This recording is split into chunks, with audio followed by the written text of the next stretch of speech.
¿Cuándo fue que alguien dejó de subestimarte? Mi novia me arrastró a la cena internacional de clientes de su empresa en un carísimo por steakhouse por del centro.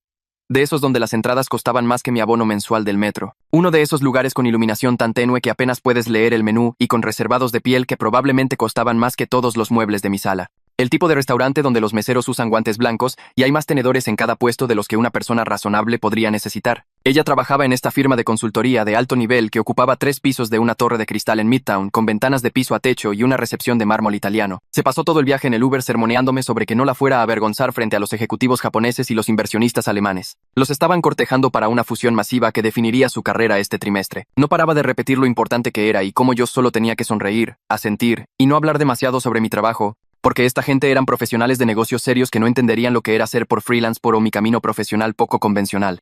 Sus uñas, con una manicura perfecta, tamborileaban ansiosamente contra la pantalla de su teléfono mientras ensayaba sus puntos de conversación. En el segundo en que cruzamos esas pesadas puertas de madera hacia el restaurante, con sus pisos de mármol y candelabros de cristal que lanzaban luces prismáticas sobre las paredes color crema y las mesas con manteles blancos impecables, ella se plantó esa sonrisa falsa que no le llegaba a los ojos, esa sonrisa corporativa ensayada que le había visto usar con clientes difíciles y jefes exigentes. Empezó a presentarme a sus compañeros de trabajo como su novio, que trabaja en soporte técnico. Esa era su manera de hacer que mi certificación de traductor y mi trabajo con firmas de abogados internacionales, conferencias médicas y cumbres diplomáticas sonara como si me dedicara a arreglar impresoras, a ayudar a viejitas a reiniciar sus contraseñas de correo o a arreglar conexiones de Wi-Fi en parques de oficinas suburbanos. De hecho, le dijo a su jefe, justo delante de mí, mientras yo estaba allí parado sosteniendo mi abrigo e intentando verme presentable en mi único traje bueno, que yo estaba entre trabajos de verdad en ese momento. Esto, a pesar de que llevaba 3 años siendo por freelance por Conexito y había ganado más que ella el último trimestre cuando conseguí ese contrato farmacéutico para traducir documentos de ensayos clínicos. Pero no me iba a poner a discutir con ella frente a sus colegas, que me daban esas sonrisas educadas pero displicentes, como si yo fuera una especie de adorno que había traído para llenar un asiento en la mesa. Sus ojos se deslizaban más allá de mí, buscando a alguien más importante con quien conectar. Cuando llegaron los clientes internacionales con sus caros trajes a medida, relojes de diseñador y zapatos de piel que seguro costaban más que mi renta, desfilando por la entrada con ese aire de confianza de gente que vuela en clase ejecutiva y se hospeda en hoteles de 5 estrellas, ella me abandonó inmediatamente en la barra como si yo fuera una maleta que acabara de documentar. Corrió hacia ellos riéndose demasiado fuerte de todo lo que decían en su inglés entrecortado, mientras tocaba el brazo del ejecutivo japonés de una manera demasiado familiar que me hizo sentir pena ajena. Cualquiera que sepa lo más mínimo de la cultura de negocios japonesa, sabe que eso es increíblemente inapropiado y probablemente los hizo sentir incómodos, aunque fueran demasiado educados para demostrarlo de esa manera reservada japonesa. Pude ver cómo los hombros del señor Yamaguchi se tensaban ligeramente cada vez que lo hacía, y su sonrisa se volvía más forzada y formal. Yo estaba saboreando mi whisky en la barra, observando cómo se desarrollaba todo este teatro, y tratando de no sentirme incómodo por sus tácticas desesperadas de por networking, mientras el cantinero pulía vasos y fingía no notar la incomodidad social que se estaba desarrollando. Fue entonces cuando el señor Yamaguchi se acercó a la barra y pidió en inglés, con esa pronunciación cuidadosa y deliberada que me dijo que estaba batallando con el idioma, y probablemente se sentía cohibido por ello. Sus palabras salían demasiado medidas y formales. Así que le pregunté en japonés perfecto, usando la forma humilde adecuada, Keigo, si preferiría sake o shochu, y le expliqué cuáles tenían disponibles y de qué regiones provenían. Su rostro se transformó por completo. Fue un alivio total, como si alguien le acabara de lanzar un salvavidas en un mar agitado. Su postura se relajó y su expresión se suavizó con una calidez genuina mientras sus ojos se iluminaban con una gratitud sorprendida. Hablamos durante 20 minutos sobre su hija, que estudiaba en la escuela de música Juilliard, y lo orgulloso que estaba de sus recitales de piano, y cómo había elegido a Rachmaninoff para su recital de graduación. Hablamos de lo diferente y abrumador que es Nueva York comparado con Tokio, con su ruido constante, las multitudes, el ritmo agresivo, y la gente que camina demasiado rápido y habla demasiado fuerte. Mientras tanto, mi novia seguía volteando a vernos con una expresión de confusión, como si no pudiera entender por qué él ya no se unía a su círculo de lambiscones o por qué parecía tan animado y relajado hablando con el novio de soporte técnico por el que ella se había estado disculpando toda la noche. Sus cejas se fruncían de esa manera que lo hacían cuando las cosas no salían según sus planes cuidadosamente trazados.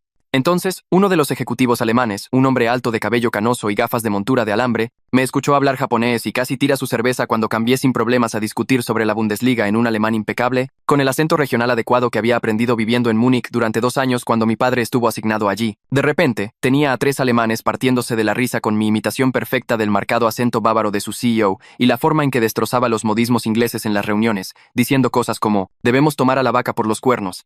Golpeaban la barra y se limpiaban las lágrimas de los ojos mientras pedían otra ronda de bebidas. La delegación francesa, 4 personas con sus trajes perfectamente planchados y corbatas de seda, se unió a nosotros cuando me oyeron explicarle al cantinero en francés parisino, con el acento correcto del sexto por arrondissement, que el señor Yamaguchi no podía comer mariscos debido a su alergia, y si podían asegurarse de que la cocina supiera que debía evitar cualquier contaminación cruzada. Antes de darme cuenta, estaba básicamente dirigiendo mi propia cumbre de las Naciones Unidas en la barra, mientras que el círculo de relaciones públicas cuidadosamente planeado por mi novia se disolvía por completo. Uno por uno, los clientes internacionales se fueron acercando a donde estaba ocurriendo la conversación realmente interesante, donde la gente estaba conectando genuinamente en lugar de realizar un teatro de negocios. La mujer italiana, con su elegante vestido rojo que probablemente costaba más que todo mi guardarropa, me preguntó cómo sabía tantos idiomas y parecía genuinamente curiosa, en lugar de solo hacer plática para llenar un silencio incómodo. Sus ojos oscuros brillaban con interés real. Le expliqué que mi madre era brasileña y hablaba portugués en casa mientras cocinaba por feijoada por y escuchaba bossa nova. Y mi padre había sido hijo de militar y nos había arrastrado por 12 países mientras crecíamos, entre sus diversas asignaciones, desde Alemania hasta Japón, pasando por Italia y Brasil. Así que simplemente absorbí todo como una esponja, aprendiendo idiomas en los patios de recreo, en los mercados, en las escuelas y de vecinos y amigos. Eso nos lanzó a una conversación en portugués, mientras su esposo intervenía en italiano, y yo mantenía ambas conversaciones simultáneamente, mientras también monitoreaba la conversación en japonés que ocurría a mi izquierda y ocasionalmente traducía chistes para que todos pudieran reírse juntos. Todo el grupo formó esta cálida burbuja multilingüe de conexión humana real. De repente, mi novia apareció a mi lado con esa sonrisa brillante y desesperada que parecía dolorosa, pegada en su rostro. Tenía la mandíbula tensa y preguntó con esa voz aguda que usaba cuando estaba nerviosa e intentaba mantener el control de una situación que se le estaba escapando de las manos. ¿De qué se están riendo todos? Pero nadie cambió al inglés por ella. De Heijo, el ejecutivo alemán le dio la espalda a mitad de una frase para preguntarme en alemán mi opinión sobre la escena tecnológica de Berlín y si creía que la cultura de las startups por allí podría competir con Silicon Valley, o si Berlín siempre estaría tratando de alcanzarlos. Ella seguía intentando insertarse en la conversación, riéndose cuando todos los demás se reían, aunque no tenía ni idea de lo que se estaba diciendo, y era obvio para todos que estaba fingiendo. Su risa llegaba justo un segundo tarde. Me agarró del brazo de una manera posesiva que claramente estaba destinada a recordarles a todos que yo estaba con ella. Fue justo cuando la mujer italiana mencionó lo refrescante que era conocer a alguien que entendía las sutilezas culturales y la etiqueta adecuada, en lugar de simplemente memorizar frases de aplicaciones de aprendizaje de idiomas como Duolingo, y pensar que eso los hacía culturalmente competentes para navegar en los negocios internacionales. Le lanzó a mi novia una mirada directa, que dejó claro que había notado el desastre de andar tocando el brazo antes y le había parecido de mal gusto. El equipo japonés comenzó a discutir sus preocupaciones sobre la fusión, enteramente en japonés. Aparentemente, olvidaron que había alguien de la empresa allí, o asumieron que nadie podía entenderlos. De esa manera que la gente actúa cuando cree que está hablando en clave. Hablaban de preocupaciones sobre la propiedad intelectual y de si podían confiar en estos estadounidenses, dijeron gringos, que parecían más interesados en las apariencias que en la sustancia. Y yo mencioné casualmente, en japonés, que sus temores sobre el robo de propiedad intelectual eran completamente válidos, dado lo que el jefe de mi novia había dicho antes sobre la expansión agresiva y la protección de sus propios intereses a toda costa, sin importar las promesas que hicieran.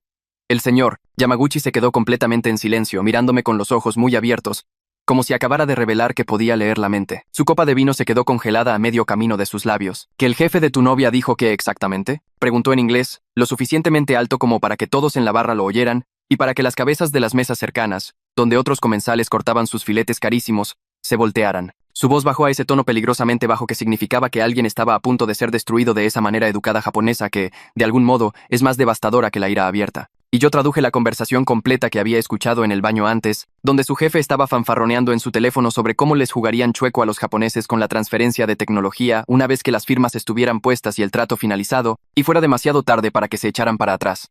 Expliqué toda su estrategia de actuar amigables y confiables hasta que los contratos estuvieran firmados y luego revelar los términos reales. Toda el área del bar quedó en silencio, excepto por el suave jazz que sonaba por los altavoces. La cara de mi novia se quedó sin color, hasta que pareció casi gris bajo la tenue iluminación. El ejecutivo alemán principal exigió saber, en un inglés con fuerte acento, si esto era cierto y si habían estado perdiendo el tiempo con gente que no tenía intención de negociar de buena fe. Su voz se elevaba con cada palabra. El equipo francés comenzó a guardar sus portafolios de piel, diciendo en voz alta en francés que ellos no hacen negocios con empresas que negocian de mala fe y no tienen respeto por sus socios internacionales. Sus voces resonaron por todo el restaurante, haciendo que otros clientes se quedaran mirando. Mi novia intentó desesperadamente hacer control de daños, diciendo que yo debía haber malinterpretado o sacado algo de contexto, o que tal vez mi japonés no era tan bueno como yo creía. Su voz se volvía más aguda y desesperada. Pero el señor Yamaguchi le preguntó sin rodeos, en perfecto inglés, si creía que él era tan estúpido como para caer en esa mentira obvia, cuando su novio claramente hablaba mejor japonés que sus propios intérpretes profesionales que habían traído, quienes por cierto asentían confirmando mi traducción. Su tono era gélido, de esa manera educada que es de alguna forma más cortante que gritar. Su jefe vino corriendo desde el comedor principal para ver qué era todo ese alboroto, luciendo confundido y cada vez más aterrado mientras asimilaba la escena de sus clientes internacionales guardando sus cosas para irse. Su rostro se enrojeció. El equipo alemán comenzó a arremeter contra él en un inglés rápido, hablando de confianza y transparencia, y de cómo este era exactamente el tipo de comportamiento corporativo estadounidense que le daba mala fama a los negocios internacionales. Mientras tanto, mi novia me lanzaba miradas venenosas, como si esto fuera mi culpa por entender lo que la gente dice cuando asume que nadie más en la habitación puede entenderlos, y por tener la audacia de ser honesto al respecto en lugar de seguir el juego que se suponía que debíamos jugar. La cena terminó con ambos equipos internacionales saliendo por esas pesadas puertas de madera hacia la noche, negándose a firmar nada mientras llamaban a sus abogados. El jefe de mi novia se volvió hacia mí, con el sudor perlándole la frente, y me preguntó si estaría interesado en dirigir su nueva división de relaciones internacionales, ya que acababa de salvarlos de una posible demanda y un escándalo internacional, incluso si este acuerdo en particular se caía. Mi novia soltó una risa chillona y nerviosa, diciendo que yo no estaba calificado para algo así solo porque hablaba algunos idiomas. Como si eso fuera todo. El señor Yamaguchi se volvió hacia ella y le dijo, en perfecto inglés, que ella era todo lo que estaba mal con la cultura empresarial estadounidense y representaba exactamente el tipo de creación de relaciones superficiales que destruía la confianza. Y que mis habilidades lingüísticas valían más que su maestría de cualquier escuela prestigiosa a la que hubiera ido, porque al menos yo entendía que la comunicación no se trata solo de palabras, sino de respeto, entendimiento cultural y de que de verdad te importe la gente con la que estás hablando. Y entonces me dio su tarjeta de presentación, diciendo que su compañía necesitaba un enlace en quien pudieran confiar si estaba interesado en reubicarme en Tokio. Actualización. Me quedé allí, en ese restaurante oscuro, sosteniendo la tarjeta de presentación del señor Yamaguchi entre mis dedos, mientras mi novia me miraba con una expresión de pura rabia en los ojos, con la mandíbula tan apretada que podía ver cómo le temblaban los músculos. El restaurante de repente se sintió demasiado pequeño y demasiado silencioso. Aunque todavía había otros comensales sentados en sus mesas, fingiendo no ver nuestro drama desarrollarse, con los tenedores congelados a medio camino de sus bocas y sus ojos lanzándose hacia nosotros y luego apartándose rápidamente cuando pensaban que podríamos notarlos. El jefe de ella había desaparecido de nuevo hacia el área del comedor principal, murmurando frenéticamente en su teléfono con la mano ahuecando la boca, probablemente llamando a sus propios abogados, o tal vez al equipo de relaciones públicas de la compañía para averiguar cómo manejar este desastre. El personal restante del restaurante se movía a nuestro alrededor con incomodidad, recogiendo vasos y platos de las mesas abandonadas, sus guantes blancos recogiendo botellas de vino vacías y entradas apenas tocadas, mientras intentaban actuar como si todo fuera totalmente normal y no acabaran de presenciar cómo un acuerdo de negocios multimillonario explotaba justo frente a ellos. Mi novia me agarró del brazo con tanta fuerza que sus uñas se clavaron en mi piel a través del saco de mi traje. Y siseó que teníamos que irnos de inmediato. Su voz era un susurro tenso que, de alguna manera, se sentía más fuerte que si hubiera estado gritando. Su maquillaje perfectamente aplicado comenzaba a resquebrajarse alrededor de sus ojos, donde aparecían pequeñas líneas en la base, y pude ver un músculo saltando en su mejilla mientras intentaba seguir sonriendo para cualquiera que pudiera estar mirando. Salimos por esas pesadas puertas de madera al aire frío de la noche, y en el segundo en que pisamos la banqueta, inmediatamente comenzó a gritarme sobre cómo acababa de destruir toda su carrera y la había avergonzado frente a todos los que realmente importaban en su vida profesional. Estaba gritando tan fuerte que la gente que pasaba por la calle se volteaba a mirarnos. Esta pareja bien vestida teniendo una pelea masiva allí mismo en la esquina, fuera de un restaurante caro. Un taxista frenó como si pensara que podríamos necesitar un viaje, pero luego aceleró de nuevo cuando vio la cara de ella. Le dije, lo más calmadamente que pude, que yo no había destruido nada, que su jefe lo había hecho él solito cuando planeó estafar a sus socios internacionales y tratarlos como idiotas que no se darían cuenta de que los estaban fregando. Ella se rió de eso, un sonido amargo y áspero que salió de algún lugar profundo de su garganta, y dijo que yo claramente no entendía cómo funcionaban los negocios de verdad en el mundo real. Dijo que yo era un ingenuo y un idealista, y que por eso exactamente nunca tendría una carrera de verdad, solo mis chambitas de traductor por freelance porque apenas pagaban mi renta cada mes y ciertamente no impresionaban a nadie en eventos de por networking por o cenas. Estaba caminando de un lado a otro en la banqueta, sus tacones resonando contra el concreto y su aliento salía en bocanadas blancas en el aire frío mientras gesticulaba salvajemente con las manos. Dijo que todo el mundo tomaba atajos y hacía promesas que no planeaban cumplir, que así es como funcionan los negocios cuando estás lidiando con millones de dólares y contratos internacionales, y que yo estaba siendo infantil al pensar que la honestidad y el respeto cultural importaban más que cerrar tratos y ganar dinero. Algo cambió dentro de mí al escucharla decir todo eso, como una cerradura que se abre en mi cerebro. De repente me di cuenta, con una certeza cristalina, de que ella nunca había respetado realmente lo que yo hago o quién soy como persona. Simplemente me toleraba, siempre y cuando me quedara callado, pequeño, y no interfiriera con sus ambiciones o hiciera olas en sus eventos corporativos. La miré, parada allí con su vestido caro, su cabello perfecto y sus zapatos de diseñador, y le dije, terminamos. Así de simple.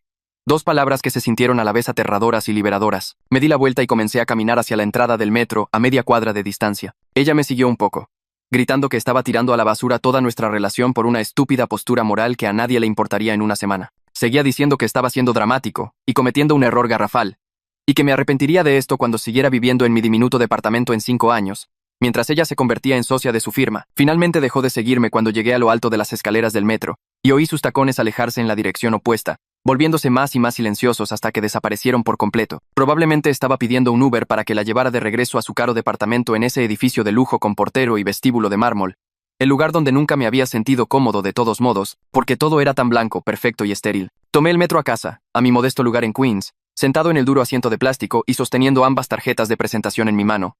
La del señor Yamaguchi, con sus elegantes caracteres japoneses, y la del jefe de ella, con sus letras en relieve y su logotipo corporativo. El vagón del metro traqueteaba y se balanceaba a través de los túneles mientras otros pasajeros dormitaban o miraban sus teléfonos. Yo seguía mirando esos dos pequeños rectángulos de cartón que, de alguna manera, representaban dos futuros posibles completamente diferentes para mi vida. Pasé toda la noche sentado en mi viejo sofá, que había comprado en una tienda de segunda mano hacía 3 años, simplemente mirando ambas tarjetas extendidas en mi mesa de centro, y pensando profundamente en lo que cada una significaba realmente para mi futuro. Tokio significaba empezar de cero en una ciudad que realmente amaba, pero dejando atrás todo lo familiar, todos mis clientes por freelance, mi departamento, los pocos amigos que tenía en Nueva York y mi mamá, con quien hablaba por videollamada todos los domingos por la mañana. La firma de consultoría significaba quedarme aquí mismo en Nueva York, en mi mismo departamento, con mi misma rutina, pero trabajando para personas cuyas prácticas comerciales acababa de destruir públicamente y con cuya ética estaba fundamentalmente en desacuerdo en todos los niveles. Seguía recogiendo una tarjeta y luego la otra, sintiendo el peso de ellas en mi mano como si estuvieran hechas de plomo en lugar de papel, y viendo cómo la luz de la calle fuera de mi ventana proyectaba sombras en las paredes de mi sala mientras pasaban los autos. Alrededor de las 3 de la mañana, cuando sentía los ojos arenosos y mi cerebro nublado por el agotamiento y el exceso de pensamiento, finalmente admití ante mí mismo que no podría trabajar para el jefe de mi novia. No después de lo que había escuchado en ese baño, con él fanfarroneando en su teléfono sobre estafar a los clientes japoneses, y definitivamente no después de verlo intentar manipular a socios internacionales que confiaban en él y creían en sus promesas de trato justo y respeto mutuo. Abrí mi laptop allí mismo en mi sofá y le envié un correo electrónico educado declinando su oferta, explicando que no creía que fuéramos culturalmente compatibles, lo cual se sintió como el eufemismo más grande que había escrito en toda mi vida. Presioné enviar antes de poder dudarlo. Luego cerré la laptop y finalmente me fui a la cama, mientras el cielo afuera comenzaba a volverse de ese color gris pálido que llega justo antes del amanecer. A la mañana siguiente, me desperté con el teléfono vibrando como loco en mi buró.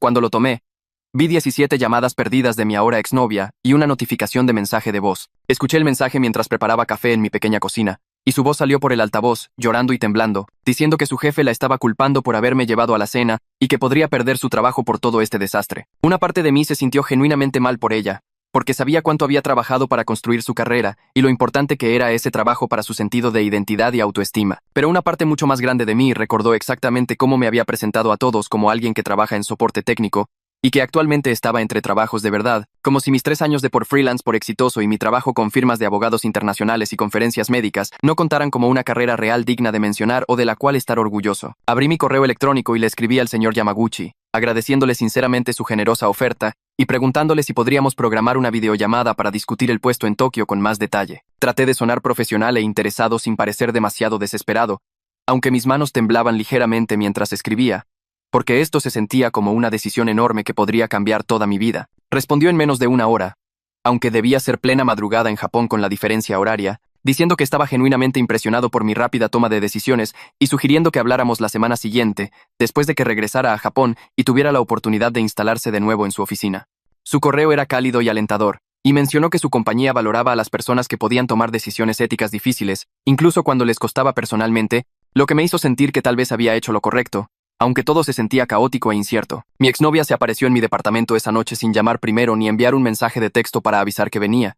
Simplemente golpeó mi puerta hasta que abrí. Se veía completamente exhausta, con ojeras oscuras bajo los ojos y el cabello recogido de una manera desordenada que no se parecía en nada a su apariencia perfecta habitual. Llevaba jeans y una sudadera en lugar de su ropa de trabajo normal. Me empujó para entrar a mi departamento, exigiendo saber si realmente estaba considerando seriamente mudarme hasta Tokio y simplemente dejarla aquí para lidiar con todo el desmadre de la cena, completamente sola. Le recordé, tan gentilmente como pude, que habíamos tronado la noche anterior en la banqueta fuera del restaurante, y que el desastre con el que estaba lidiando provenía de las prácticas poco éticas de su jefe y su plan de estafar a socios internacionales, no de mi decisión de ser honesto sobre lo que había escuchado. Se quedó parada en mi sala, mirando mis muebles modestos, mis libreros a reventar y mi cocina que apenas era lo suficientemente grande para una persona, Pude verla procesando todo lo que había sucedido y tal vez comenzando a entender que habíamos querido cosas completamente diferentes de la vida todo el tiempo. De repente, se desplomó en mi sofá, como si toda la energía se le hubiera drenado del cuerpo, y comenzó a llorar. Esos sollozos grandes y feos que hacían temblar sus hombros y corrían su rímel por su rostro en rayas negras. Seguía diciendo una y otra vez entre jadeos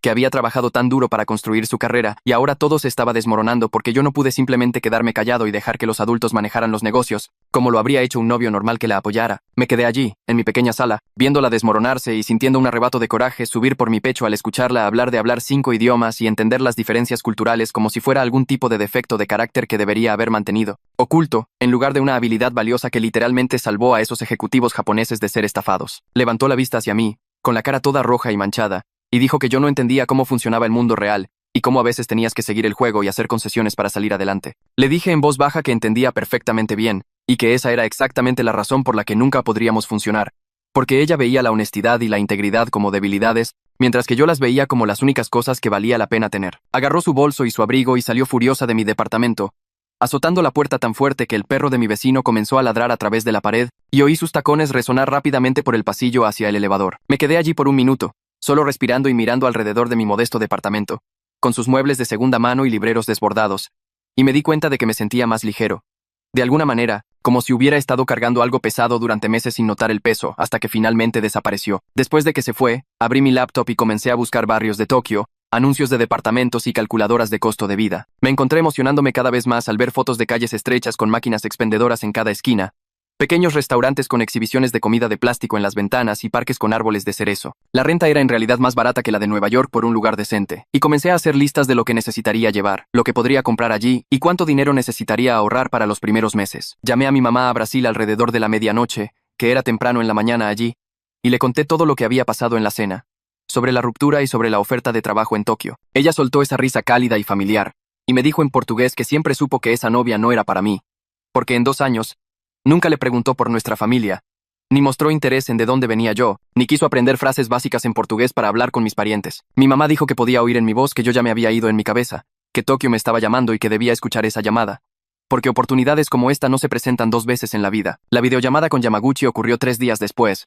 luego de que le envié un correo formal expresando mi serio interés en el puesto. Apareció en la pantalla de mi laptop, sentado en lo que parecía una oficina tradicional con muebles de madera, y podía ver los edificios de Tokio a través de la ventana detrás de él. Explicó, en una mezcla de inglés y japonés, en que su compañía estaba expandiendo sus operaciones estadounidenses, pero seguía topándose con problemas culturales donde ambas partes pensaban que se estaban comunicando claramente, pero en realidad malinterpretaban por completo las intenciones y expectativas del otro. Dijo que necesitaban a alguien que pudiera cerrar esas brechas y traducir no solo palabras, sino formas enteras de pensar sobre los negocios, las relaciones y la confianza. Me dijo que lo que más le impresionó en esa cena no fueron solo mis habilidades lingüísticas, sino mi instinto de proteger a su equipo de ser explotado, aunque me costara personalmente. Dijo que ese tipo de integridad era exactamente lo que valoraban en su cultura corporativa, y que era raro encontrar a alguien que combinara la lingüística con una comprensión cultural genuina y valentía moral. Sentí que se me calentaba la cara al escucharlo describirme de esa manera, porque nadie había hablado nunca de mis habilidades como si fueran realmente valiosas e importantes, en lugar de solo una cosa rara y peculiar que simplemente sabía hacer.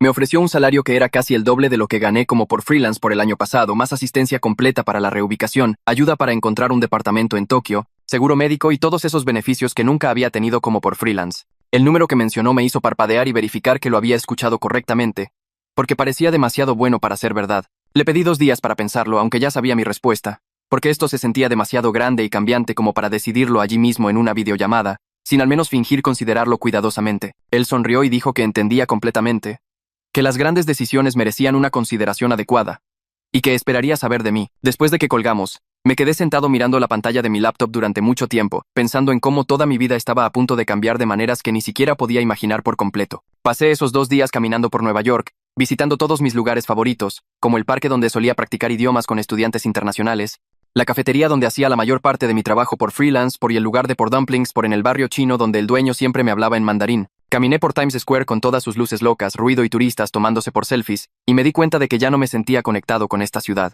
Había vivido pequeño aquí, tomando cualquier trabajo por freelance porque llegara, y saliendo con alguien que me hacía sentir que debía disculparme por mi origen y mis habilidades. Tokio representaba algo completamente diferente.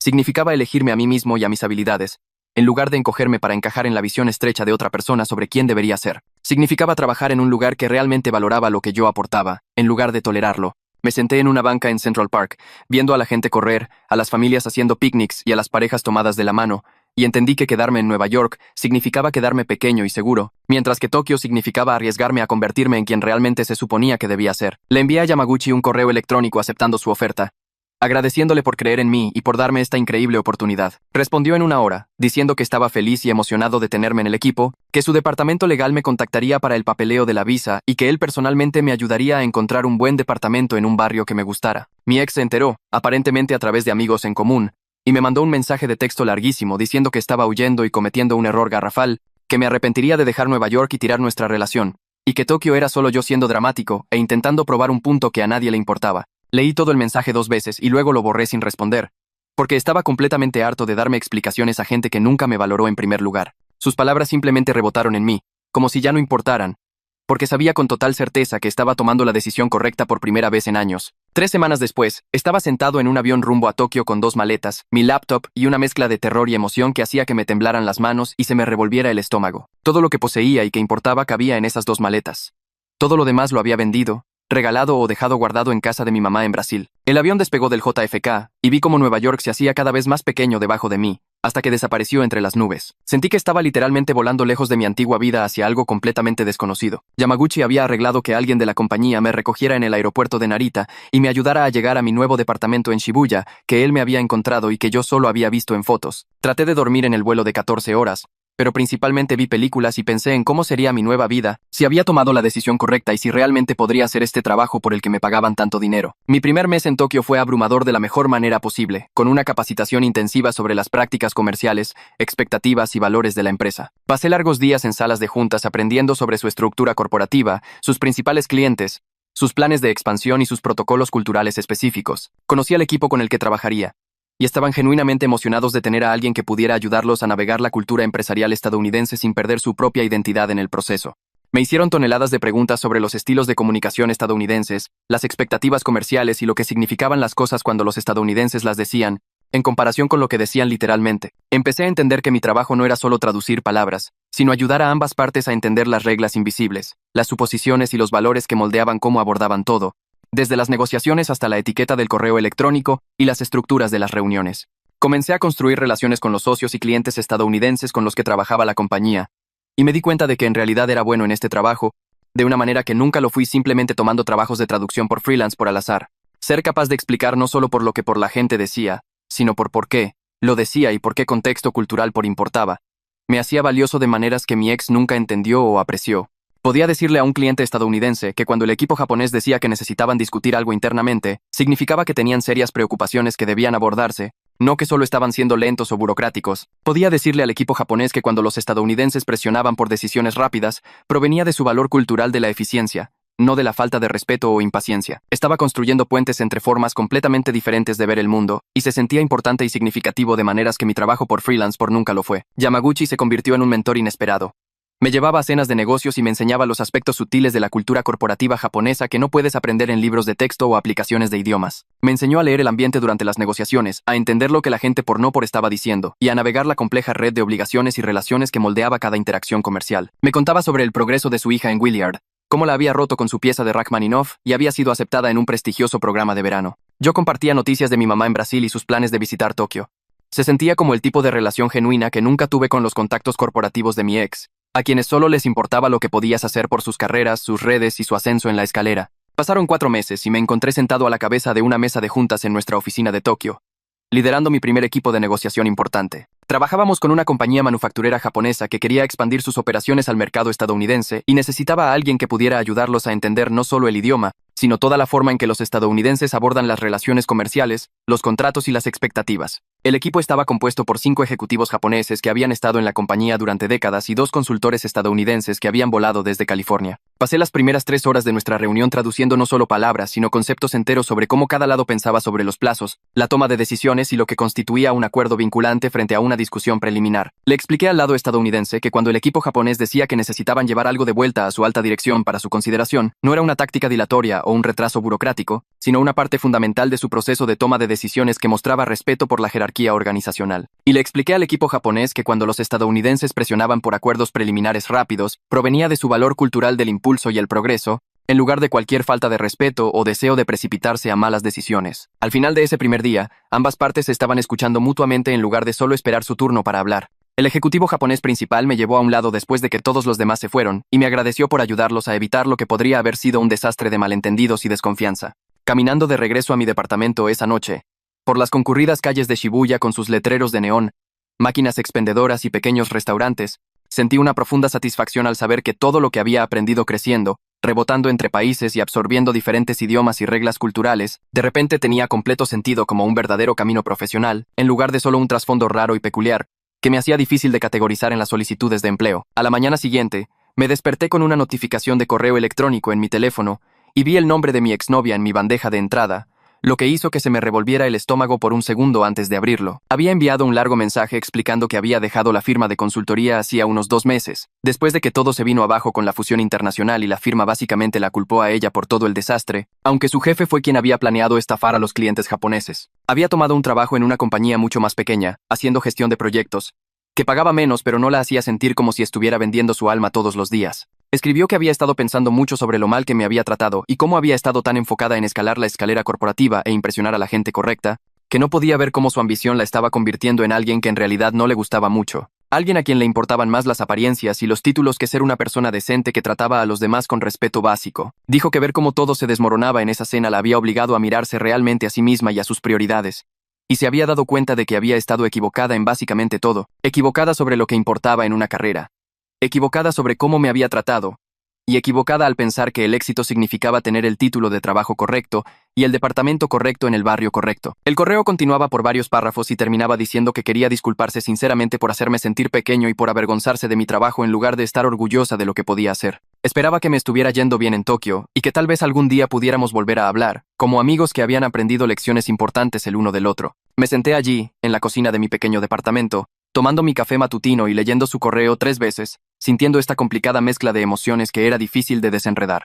Una parte de mí se sentía genuinamente contenta de que ella hubiera entendido algunas cosas y estuviera en un lugar mejor, mental y profesionalmente, porque nadie merece ser miserable, incluso si te trataron mal en el pasado. Pero una parte mucho más grande de mí reconoció que habíamos querido cosas completamente diferentes de la vida todo el tiempo, y que su disculpa, aunque probablemente sincera, en realidad no cambiaba la incompatibilidad fundamental entre nosotros, ni borraba los meses de sentir que tenía que disculparme por quién era solo para hacerla sentir cómoda cerca de sus amigos corporativos. Pasé cerca de 1 hora redactando una respuesta por correo electrónico, borrándola, empezando de nuevo, borrando esa también, hasta que finalmente escribí algo corto y honesto que se sintió correcto. Le dije que apreciaba su disculpa y que me alegraba genuinamente que hubiera dejado un trabajo que la hacía infeliz y hubiera encontrado algo mejor que se alineara más con sus valores reales en lugar de solo sus ambiciones. Pero que no creía que debiéramos mantenernos en contacto o tratar de mantener algún tipo de amistad, porque queríamos cosas fundamentalmente diferentes de la vida y de las relaciones, y era mejor hacer un corte limpio que dejar las cosas desordenadas y sin resolver, con correos electrónicos ocasionales e incómodos que realmente no iban a ninguna parte significativa. Presioné enviar antes de poder dudarlo y sentí una sensación de alivio invadirme, como si finalmente hubiera establecido un límite claro y cerrado, un capítulo que necesitaba cerrarse, en lugar de dejarlo abierto indefinidamente. 3 semanas después, mi mamá voló desde Brasil para una visita de 2 semanas. Me tomé tiempo libre del trabajo para enseñarle Tokio, aunque ella insistió en explorar los barrios sola durante los días mientras yo estaba en la oficina, porque quería experimentar la ciudad en sus propios términos, sin que yo la rondara como un guía turístico. Pasaba sus mañanas tomando el metro a diferentes áreas, caminando por mercados, parques y distritos comerciales, tomando fotos de todo, desde máquinas expendedoras hasta pequeños santuarios escondidos entre edificios y ancianas vendiendo flores en las esquinas. Luego regresaba a mi departamento por las noches y cocinaba comida brasileña en mi pequeña cocina mientras me contaba todo lo que había visto y con quién había intentado hablar, usando su puñado de frases en japonés y muchos gestos con las manos. Hizo por feijoada por una noche, llenando todo mi departamento con el olor a frijoles negros, cerdo y especias. Nos sentamos en mi piso comiendo mientras me contaba que había encontrado una tienda de comestibles brasileña en un barrio que yo ni siquiera había visitado, y había tenido una larga conversación en portugués con el dueño, que llevaba 15 años viviendo en Tokio. En su última noche antes de volar de regreso, me miró seriamente a través de la pequeña mesa de mi cocina, y me dijo en portugués que me veía más feliz y seguro de mí mismo de lo que había estado en años, que había algo diferente en la forma en que me comportaba y hablaba sobre mi trabajo y mi vida aquí. Dijo que estaba orgullosa de mí por elegir el camino más difícil de mudarme al otro lado del mundo y empezar de cero, en lugar de quedarme en Nueva York en una relación y una situación que me estaban haciendo más pequeño, más callado y menos yo mismo. Y que, a veces, lo más valiente que puedes hacer es reconocer tu propio valor y negarte a aceptar menos de lo que mereces. Aproximadamente un mes después de que mi mamá se fue, conocí a alguien en un evento de trabajo. Una mujer japonesa llamada Yuki, que trabajaba en el departamento de marketing y llevaba unos 3 años en la empresa. Terminamos sentados uno al lado del otro en una presentación sobre la expansión a los mercados del sudeste asiático, e hizo un comentario divertido y discreto en japonés sobre cómo el presentador seguía usando incorrectamente los términos de negocios en inglés. Me reí y respondí en japonés. Y luego cambiamos al inglés cuando mencionó que había estudiado en Australia durante 2 años y también hablaba un mandarín decente por trabajar con clientes chinos. Después de que terminó la presentación, tomamos un café en la cafetería del edificio y hablamos durante casi 2 horas sobre idiomas, viajes y lo que era ser la persona en tu oficina que realmente podía comunicarse entre culturas, en lugar de solo saber suficientes frases para pedir comida o preguntar por direcciones. Nuestra primera cita real ocurrió la semana siguiente en un pequeño restaurante en Shimokitazawa. Y toda la noche fue una conversación fácil y natural, cambiando de un lado a otro entre japonés e inglés, dependiendo de lo que estábamos hablando y lo que se sentía más natural para expresar ciertas ideas. Me preguntó sobre mi trabajo y realmente parecía genuinamente interesada, en lugar de tratar de averiguar qué tan impresionante sonaba o qué decía sobre mi trayectoria profesional. Y cuando le conté sobre el desastre de la cena en Nueva York que me había llevado a mudarme aquí, se rió y dijo que sonaba como si el universo me hubiera hecho un favor al hacer estallar una situación que nunca iba a funcionar de todos modos. Mientras la acompañaba a casa después de la cena, sentí esa refrescante sensación de estar con alguien que veía mis habilidades lingüísticas y mi conocimiento cultural como partes interesantes de quién era yo, en lugar de algo raro o inconveniente que necesitaba ser minimizado o por lo que había que disculparse en ciertas situaciones sociales. 6 meses después de empezar mi trabajo en Tokio, el señor Yamaguchi me llamó a su oficina un viernes por la tarde. Entré esperando otra asignación de proyecto o tal vez retroalimentación sobre la negociación de manufactura que acababa de concluir. En lugar de eso, me dijo que me ascendía a enlace senior, con un aumento significativo y mucha más responsabilidad en la gestión de relaciones con clientes importantes, particularmente las complejas que involucraban múltiples países y contextos culturales que requerían a alguien que pudiera navegar todos los sutiles desafíos de comunicación que surgían. Dijo, en su manera formal pero cálida, que yo había superado todas las expectativas que tenían cuando me contrataron y había demostrado que la inteligencia cultural y el respeto genuino por las diferentes formas de hacer negocios importaban mucho más que tener una maestría de alguna escuela prestigiosa o saber todas las palabras de moda de negocios que a los consultores les gusta lanzar en las reuniones. Mencionó que varios clientes habían solicitado específicamente trabajar conmigo en sus proyectos porque confiaban en que yo entendería no solo lo que decían, sino lo que realmente querían decir, y qué valores culturales impulsaban sus preocupaciones y expectativas. Sentado allí en su oficina, mirando el horizonte de Tokio a través de las ventanas de piso a techo, sentí una profunda sensación de validación por cada elección que había hecho, cada riesgo que había tomado, cada momento en que había elegido ser honesto sobre lo que sabía en lugar de quedarme callado para hacer que otras personas se sintieran cómodas. Esa noche, hablé por videollamada con mi mamá desde mi departamento, y ella pudo notar de inmediato que algo bueno había sucedido por la expresión de mi rostro. Le conté sobre el ascenso, el aumento y las nuevas responsabilidades, y ella comenzó a llorar esas lágrimas de mamá feliz y orgullosa, mientras decía que siempre supo que encontraría mi lugar eventualmente. Me preguntó en portugués si tenía algún arrepentimiento por dejar Nueva York, terminar mi relación y empezar de cero en un país extranjero.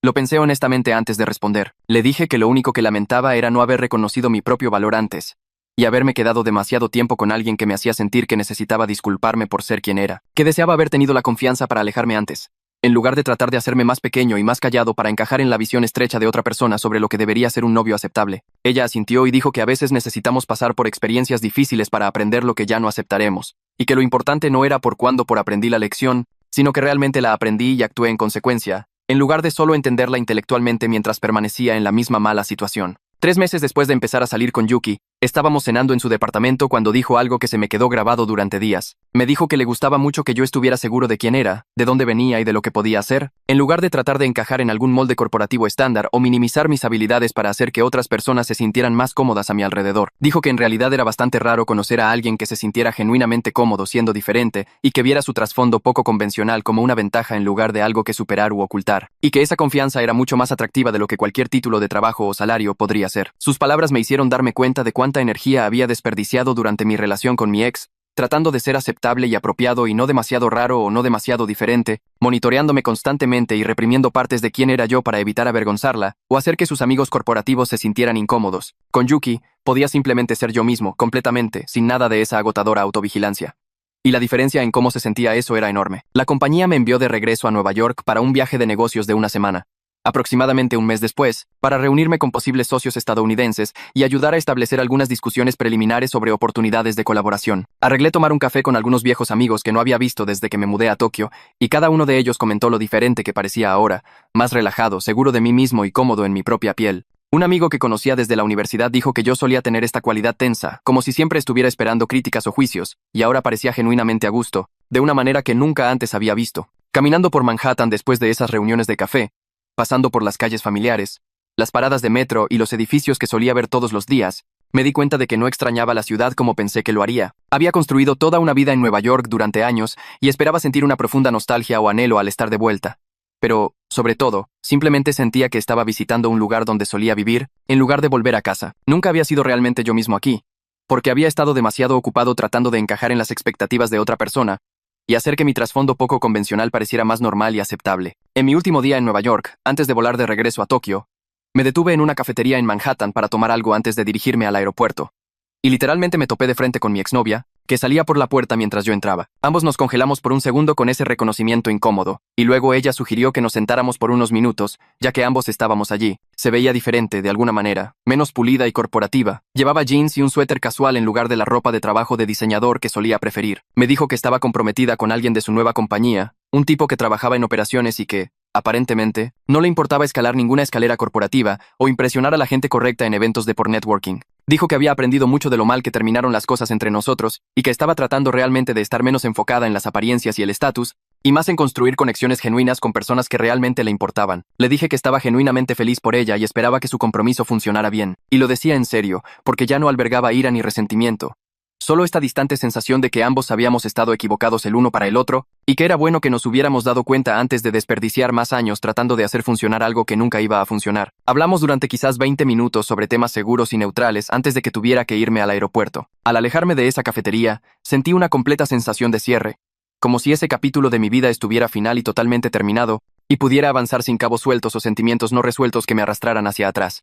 De vuelta en Tokio, me encontré liderando el acuerdo más grande de mi carrera, trabajando con una importante compañía tecnológica japonesa que quería asociarse con una firma estadounidense en un nuevo proyecto de desarrollo de software. Pasé semanas yendo y viniendo entre salas de juntas, ayudando a ambas partes a entenderse realmente, en lugar de solo asentir educadamente mientras perdían por completo el punto. El equipo estadounidense seguía presionando por decisiones rápidas y plazos agresivos, mientras que el equipo japonés necesitaba tiempo para construir confianza y asegurarse de que todos estuvieran alineados antes de avanzar. Les expliqué a los estadounidenses que apresurar las cosas en realidad ralentizaría todo, porque el lado japonés lo interpretaría como una falta de respeto y se echaría para atrás. Y le expliqué al equipo japonés que la urgencia estadounidense provenía de su cultura empresarial que valora el impulso, y no pretendía ser una presión o falta de respeto. Todo lo que aprendí de esa cena desastrosa entró en juego mientras ayudaba a ambas partes a ver más allá de las palabras superficiales para entender qué valores culturales estaban realmente impulsando cada posición y preocupación. El acuerdo finalmente se cerró después de 3 meses de cuidadosa negociación, y ambas compañías enviaron cartas formales a nuestra oficina mencionando específicamente mi trabajo de enlace cultural como esencial para hacer realidad la asociación. Yamaguchi me llevó a un restaurante increíblemente caro en Ginza para celebrar. Uno de esos lugares donde sirven porciones diminutas y perfectas de comida que probablemente costaban más por bocado que las comidas enteras de la mayoría de la gente. Me dijo, mientras tomábamos sake, que supo desde nuestra primera conversación en ese bar en Nueva York que yo tenía algo especial, esta habilidad de hacer que personas de orígenes completamente diferentes se sintieran genuinamente entendidas y respetadas, en lugar de solo toleradas o gestionadas. Dijo que la mayoría de los traductores solo convierten palabras, pero que yo traducía formas enteras de pensar, y eso hacía toda la diferencia en la construcción de confianza real entre compañías. Un año después de mudarme a Tokio, hablaba japonés de negocios con total fluidez, no solo el idioma, sino todas las formas sutiles de expresar cosas que los libros de texto nunca te enseñan. Había construido esta reputación en la compañía como la persona que podía manejar las negociaciones internacionales más complicadas, aquellas donde los malentendidos culturales podían hacer estallar acuerdos multimillonarios en segundos. Había ayudado a cerrar tratos por más dinero del que jamás imaginé tocar en toda mi vida, y mi salario había crecido hasta el punto en que realmente podía ahorrar dinero cada mes, en lugar de apenas cubrir la renta y los gastos como lo hacía en Nueva York. El trabajo se sentía significativo de maneras que mis trabajos de traducción por freelance por al azar nunca lo hicieron. Porque no solo estaba convirtiendo palabras entre idiomas, estaba construyendo puentes reales entre personas que genuinamente querían trabajar juntas, pero seguían ofendiéndose accidentalmente sin darse cuenta. Yuki y yo nos mudamos juntos a un departamento más grande en un barrio más tranquilo, lejos del caos de Shibuya. Un lugar con habitaciones reales en lugar de solo un espacio para todo. Desempacando cajas juntos y decidiendo dónde deberían ir los muebles, me di cuenta de que así era como se sentía una relación sana, cuando ambas personas respetan el trabajo del otro y apoyan el crecimiento del otro, en lugar de competir o llevar la cuenta de quién era más exitoso. Ella fue ascendida a gerente senior de marketing y llegó a casa emocionada de contármelo, y yo me sentí genuinamente feliz por su éxito, en lugar de sentirme amenazado por él o preocupado por cómo me hacía ver en comparación. Cocinábamos la cena juntos en nuestra cocina real que tenía espacio en la barra, y hablábamos de nuestros días en esta mezcla de japonés e inglés, cambiando de idioma a mitad de la frase dependiendo de lo que se sentía más natural para expresar ciertas ideas. 6 meses después me invitaron a hablar en una conferencia de negocios internacional en Singapur sobre la inteligencia cultural en las negociaciones globales. Estar de pie en ese escenario, frente a cientos de profesionales de negocios, Compartiendo lo que había aprendido, se sintió completamente surrealista en comparación con donde estaba 2 años atrás, sentado en ese bar en Nueva York, sintiéndome pequeño y pidiendo disculpas por mi carrera poco convencional. Hablé sobre esa cena donde todo cambió, y cómo elegir la honestidad sobre la conveniencia abrió puertas que ni siquiera sabía que existían. Después, al menos una docena de personas se me acercaron con tarjetas de presentación, preguntando sobre oportunidades de consultoría para sus propias compañías. Volando de regreso a Tokio, seguí pensando en lo diferente que se veía mi vida ahora. Trabajando en un trabajo que valoraba exactamente quién era yo, en lugar de pedirme que ocultara partes de mí mismo para hacer que otras personas se sintieran cómodas. Ser arrastrado a esa cena corporativa terminó siendo lo mejor que pudo haberme pasado, aunque se sintió terrible ver mi relación explotar frente a todos. Encontré un trabajo que realmente usaba mis habilidades en lugar de tolerarlas, una relación basada en el respeto mutuo en lugar de que una persona se sintiera avergonzada por la otra, y una vida en Tokio que se sentía real de maneras que Nueva York nunca lo hizo. A veces, las peores noches te llevan a los mejores cambios, cuando tienes las agallas de alzar la voz, incluso cuando te cuesta todo lo familiar.